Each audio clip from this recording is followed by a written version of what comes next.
Mukhang iniwan na sa ere ng mga dati niyang kaalyado si Senador Risa Ontiveros.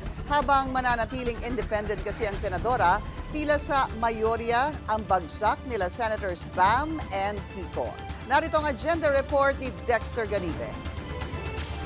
Buo ang loob ni Senador Risa Hontiveros at hindi raw siya na-hurt sa mga bali-balitang iniwan na siya ni na Senador Bam Aquino at Kiko Pangilinan na kanyang ikinampanya to the max noong nagdaang midterm elections.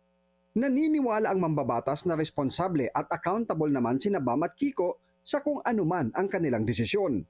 Unang umugong at nag-leak sa Senado na suportado ni na Kiko at Bam ang Senate presidency ni SP Cheese Escudero.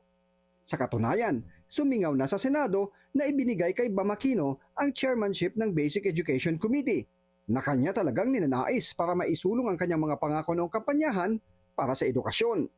Si Sen Kiko naman ang mangunguna sa pagbubungkal at pagtatanim ng mga panukala at magtitimon kung saan lalayag ang bangka ng Committee on Agriculture. Sa kanya namang social media post, iginiit ni Senador Kiko na ang kanyang laban sa Senado ay para malabanan ang kagutuman sa bansa. Malayaan niya ang mga kritiko kung ano ang nais nilang sabihin. Pero crystal clear niya sa kanya na walang kulay ang gutom at handa siyang i-tsapwera ang partisan politics para makatrabaho ang executive branch at makapag-deliver ng mga solusyon.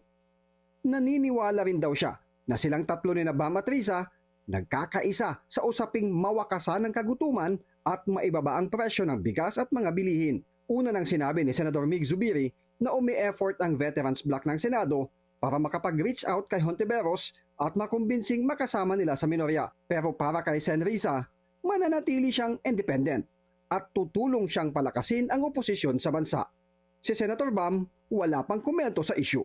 Para sa agenda, Dexter Ganibe, Abante Radio.